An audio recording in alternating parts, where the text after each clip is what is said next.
everybody, this is Anne and welcome back to Painting Big. Yay! It's time for another mixing video. Fundamentals of color mixing. I'm so excited. I was really happy with how the red one turned out and I hope you guys really enjoy this. Orange is an interesting mixing color. I hope you'll agree once you watch. Let's get to it. Alrighty, here's my little orange lineup. There we are. All right. I love these. I love these so much. I'm so happy I decided to do this series.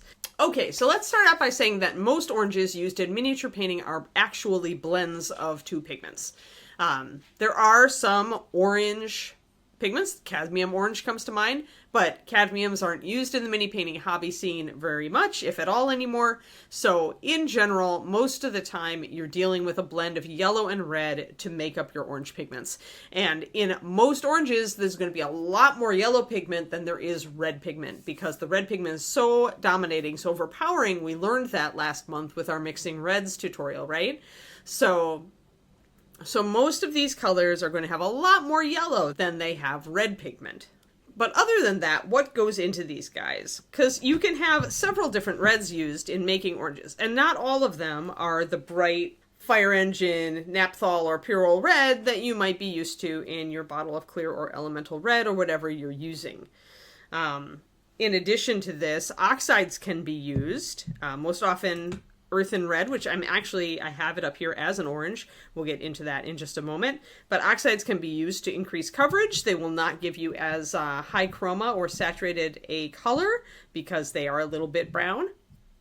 But they can be used to still make some very, very useful oranges. And in fact, my favorite orange is one of those.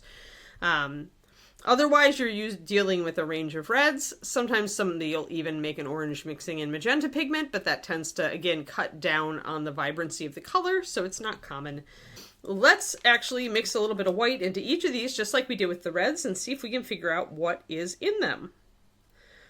So I'm going to get my pure white down here. At the top, let's get a little closer. At the top, I have put earthen red. And the reason I do is that it looks a lot more like an orange than it does a red. If I pull it out here, you can see it's very, very much, very orangey. It's a reddish brown pigment. That's why it tends to shift that way. A lot of people use it for painting rust because it is red oxide pigment. It's iron oxide, so it actually is related to rust. And when you mix a little white into it, you'll see it does go a little bit pink, but it's more of a pinkish orange with a bit of brown in it. The more of it you add in, the more orange it tends to look. There you go. So like a dark reddish orange color. So when you see a shift like that, you can usually tell if the oxides have been used in an orange. You'll be able to tell with that down here. This next one is what we like to, well, its in-house code color name was Flaming Hot Cheetos. Its actual name is Phoenix Flame. And this is a pretty punchy, straight up yellow and red with more red in it than you would expect, just to give it that. And again, we're getting a little bit pinky with our highlight. When we mix that white in, we can see that there's a little bit of a pinkish cast to it, and that's because we have a lot of red in this pigment. It's taken it almost down to red. However, we are seeing that it's a nice clear color. It's pretty vibrant when we mix in that white, so we're pretty sure there's no muckiness, right? No brown, no black in this particular color. Next one is going to be Sunrise Orange, which is kind of the classic orange. I like to think of it as a classic orange. And you can see here where the yellow really comes in. Oh my gosh, you can see like it's almost all yellow. The minute you add the white to it, it shifts to a very, very yellowy orange, much more so than it looks like in its fully saturated form. But that's how you can tell. If you want to know how much yellow is in your orange because you just want to know for mixing highlights, or you want to know because you want to mix that orange with something else, that's what you want to do. You want to add a little bit of white to it, see whether it goes yellow or pinkish, and that's going to tell you relatively how much yellow or red is in the color. Now let's touch base with elemental orange. This is technically a clear, so it's a dual pigment paint because it is a blend. We don't have an orange pigment at Reaper, but here we're even more yellow. So when I throw that in, It's even yellow, more yellow than that. So you know then if you want a very light highlight for an orange, one that will shift toward that yellow, you see that Elemental is going to give you the most punchy as far as that result. Now, I do want to point out something though. So Sunrise here does have some other pigments in it. And I feel like you can tell when you compare these two. You can see that when you add the white, that this color is brighter than this. See how this is just a little bit less vibrant.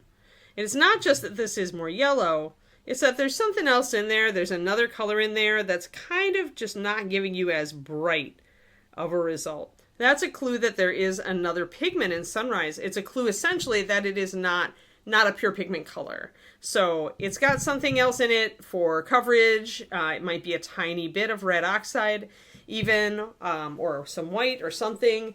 But whatever it is, it's washing it. I see how it's more washed out than that is.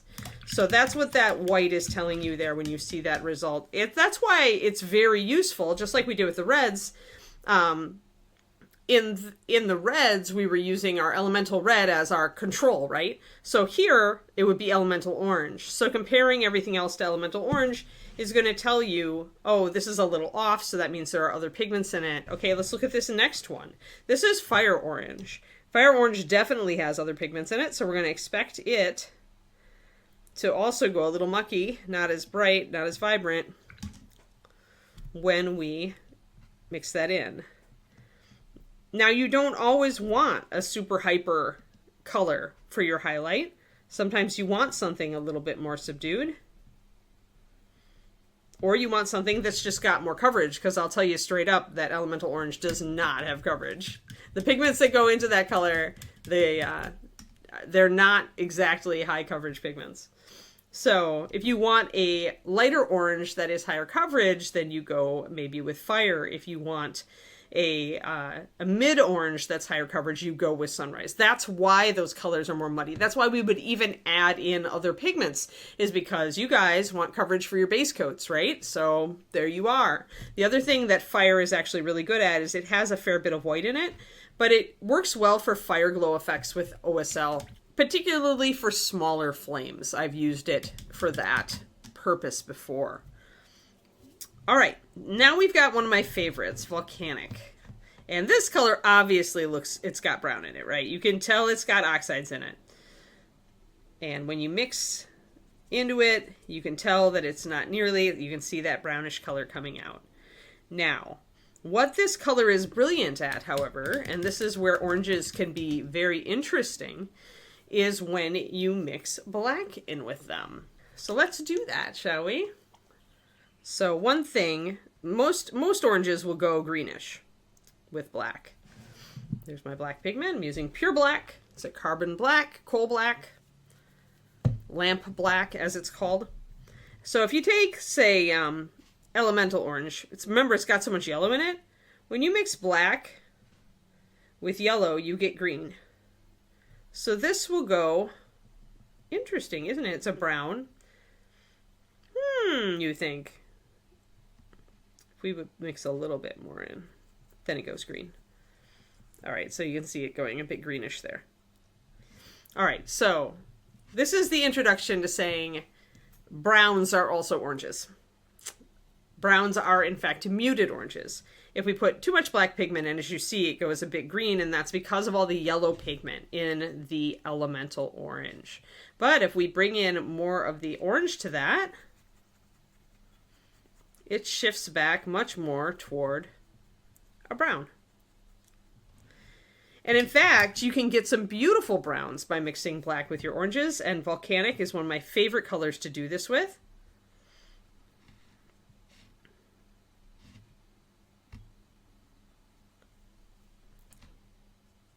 So when you load a lot in, it kind of darkens it down, so you want to bring in more of that orange, and then you get a really nice rich, it's got a bit of a reddish, more of a reddish tone to it because there is more red in that color, but you can get a beautiful rich orangey brown out of that color. So you can easily mix browns by adding a bit of black to orange.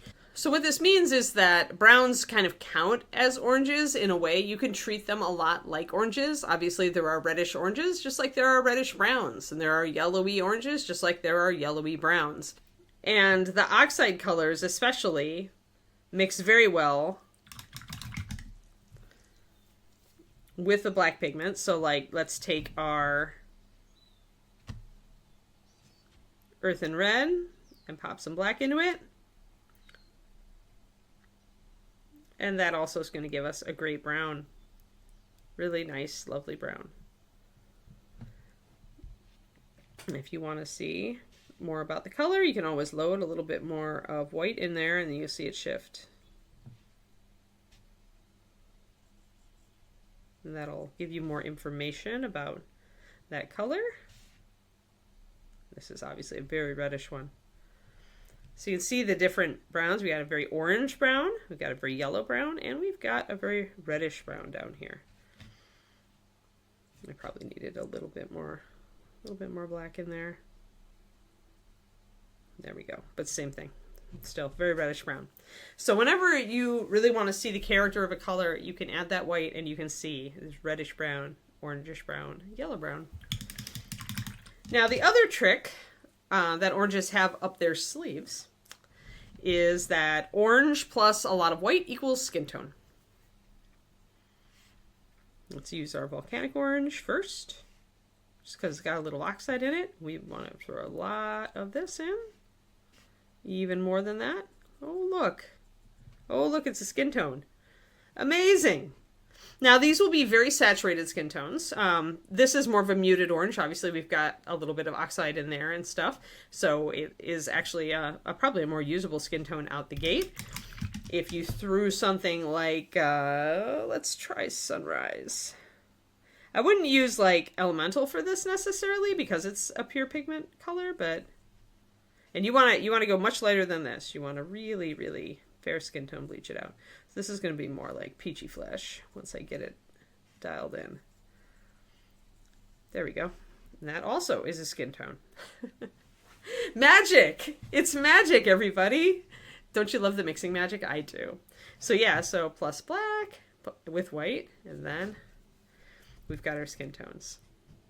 So yeah, and then you can mix with these, right? So you're like, oh, that one's really yellow skin tone. Maybe I want it a little bit more red. I could grab a little bit of, say, my Phoenix and see if I can mix that in there and get something a little bit more rosy. There we are. So blush color or more rosy skin tone.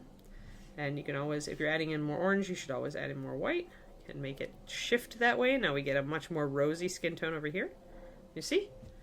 So yeah, this is the fun of oranges. Like, oranges get underestimated as mixers so much. But guys, look at what you do. You mix a skin tone instantly. You know, you can mix different browns. It's pretty cool. You can tell that I like orange. My car is orange. I guess I should have come out with that first, right? I have an orange car. I'm one of those people. I like orange, and I cannot lie. All right. That said, let's talk about mixing shadows. Obviously, you can just do that by mixing browns. But let's actually grab a complementary color. You can see I keep grabbing the volcanic orange because I love it as a mixer. I think it's a fantastic color for it. Plus, it has amazing coverage. Just want to say that. I'm going to grab a blue, right? I've got sapphire here. It's not, you just don't want to use a super light blue if you're mixing a shadow. If you use something darker like blue liner or nightmare black or there's another blue here now. What do we have? Leviathan blue. That's what I was thinking. So we can see there's a little bit of white in sapphire, so I don't know how dark it's going to take that color. So I'll also grab Leviathan, which is what we used to call this Ritterlich blue in the old line. It's like a Prussian blue if you're used to, you need to shake that better. If you're used to artist colors, Prussian blue is one of the prettiest dark blues. It's my fave. All right. Now, just like with black, you need very, very little of this. So we want to grab that, and we'll grab a little bit. Oof, see? Otherwise it'll green it out. It'll totally green it out. And I said very little, and then I promptly overdid it. And it'll green it out because, again, even though this looks like a dark orange, it has more yellow in it than anything. So when you mix that with blue, it makes greenish. All right, so yeah, so if I mix that in, it darkens it and it like kind of makes it burn out a little bit. But this is usable. It's not terrible. Using a darker blue would give you a better result. You can see that that's much darker. It's going to be a more effective shadow. We got a bit of darkening here, but because there is white in this blue, it didn't work as effectively. This one is a better shadow for this. You've got more contrast, so when you thin this down, it's going to go better with that. And again, if you are trying to kind of deconstruct this color and what it's good for, you can always add a little white. Adding a little white gives you kind of the nature of the color. Lets you see what it looks like a little bit more. Sometimes it can be hard when you're looking at the color pure. Like you can see when you add white, this really, really goes orange. It's a very vibrant brown, whereas this one is much more moderate of a brown. You can see that. So you can totally mix blues in, but you need to use just a very little. And if you overdo it, no big deal. Just put another drop of orange in. If you've really overdone it, you're going to have to go to a different place on your palette or a different well in your palette and do the mix separate again. Because you can't take it out once you put it in. So that's why you have to be careful how many touches you put in. The blue is very, very overwhelming. We'll talk about that more in the mixing blues video, but it is just that way. So browns work well as shadows for oranges. So usually when I am mixing a shadow for an orange, I go that way. And just like with reds, you can, and with every other color, you can just use something like brown liner, mix it into your orange pretty successfully. You can also use a color like, and this is the secret, here's the secret weapon, blackened brown. So if you're going to choose a really dark brown to mix into your oranges to make a shadow, if you don't want to use blue, you don't want to mess around with that crazy stuff, use black and brown. I especially recommend black and brown with volcanic orange. The reason is that black and brown is created by mixing black pigment with red oxide. Remember our red oxide way, way, way up here? The cool thing about the oxides is that they work really well with black. They really create a beautiful color with it. So here's our regular brown liner with our color. It's got a lot of black in it. It's going to create an okay brown. It's an okay-ish brown. It's not terrible. It's a bit mucky. But when we mix the orange with the blackened brown, we get a really much more beautiful brown. Look at how rich that looks. Isn't that pretty? I love this color. I used it on my lava dragon bust. This volcanic orange, particularly volcanic orange, works great with this because it already has some oxide in it. And then you got some more in there, and it takes that orange and brown and makes it a much more saturated, much more vivid brown color. So I used this as a base when I was doing the horns on my lava dragon because I had a lot of very punchy yellows and reds and oranges on lava dragon. I wanted a brown that was vibrant as well. So this is the color that I then used. And we can see if we mix with it, there's not much muckiness to it. It makes a nice clear highlight. Whereas if we go over here and try to mix with this, it's actually more green. And that's because that black in the brown liner is showing where it is. See how greenish that is? That's because there's so much black in the brown liner that it interferes a bit. And I could go a little bit heavier with my orange mixture and get that, take care of that a little bit, but you're still going to see more of a muted brown. You're not going to see as much of a clear color as you will there. It's going to be a bit more mucky. Which, I'll remind you guys, for shadows, you want something that's darker and cooler.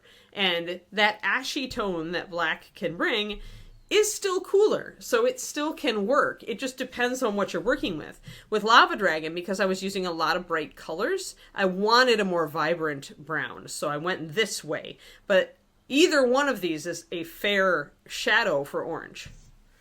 So it just depends on if you're working with more muted colors, when maybe you want something that's a little bit more muted, or even up here like the blue, I would probably go with that. Whereas if you're working with, a lava dragon, you want something that's still pretty punchy. And a bottled color that would fit that profile would be Harvest Brown. You can see even that it's pretty close to this color. Harvest is a very orange brown out the gate. So it can be used as a shadow for oranges, no problem. But if we're talking about mixing, which is what we're doing, then that's how I would mix the shadow. So let's talk about highlights. Obviously, you could just add white. You can also add yellow. A lot of people will highlight oranges with a bit of yellow. If you do that, it can end up looking more magical or unrealistic. Just like when you highlight greens up to yellow. It looks beautiful and jewel-like, but it doesn't necessarily look real. So it's up to you what kind of model you're painting. If you want it to look more gritty, then I probably wouldn't go with using yellow for your highlights for orange. Or if you do, I would use a mixture. I would use like zenith yellow or just a little yellow plus some white to bring it up. So if I put my zenith up here, I'll still work with this color, even though technically I'm cheating and this is a pure pigment color. The elementals and earthens. But you can see there's not that much yellow in it. It'll warm it up slightly. You can see, I hope, that this is a little bit more orange than that is. I'll also take pictures of my palette after this, and I'll put that in the PDF so you can see a little bit better. Sometimes I know the camera tends to grab onto red, and you don't get to see the colors as much as they are. Then we're going to grab the zenith, and we're going to go down here. So I like a mixture of yellow. What I'm getting to is I like a mixture of yellow and white to highlight oranges. And that's the easiest thing. And then if you need to keep going up from here, with oranges, I might keep using zenith. I think you could take it up pretty well and not get too yellow with it. Since the highlights on oranges are so yellow already, because of the nature of the beast. Let's see that.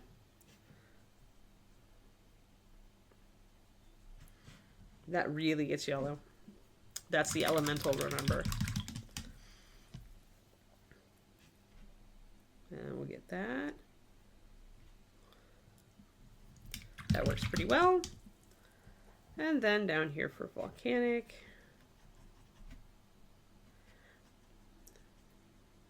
That also will bring that up.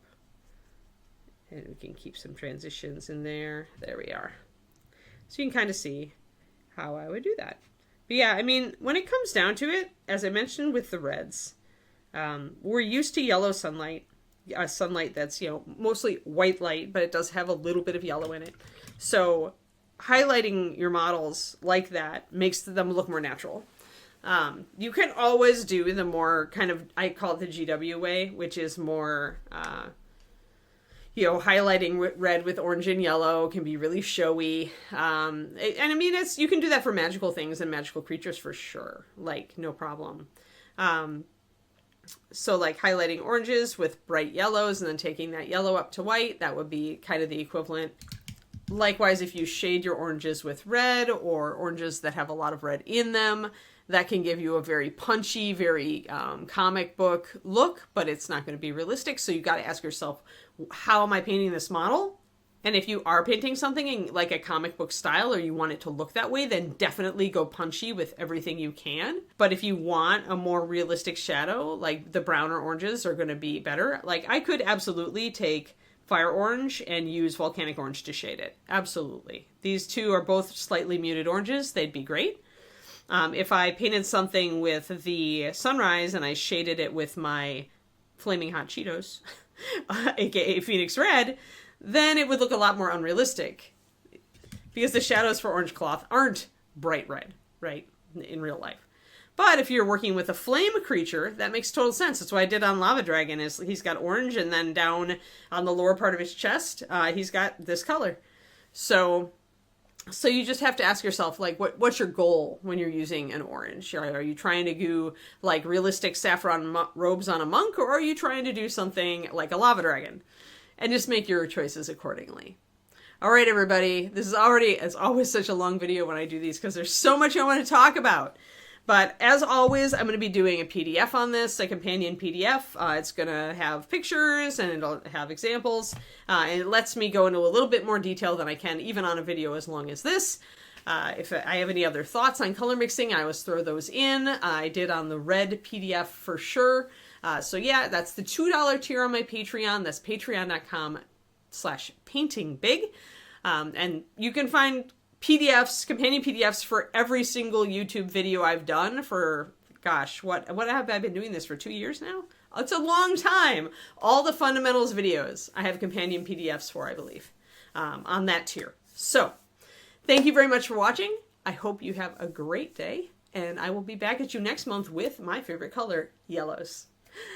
Thanks so much, and this is Anne signing off.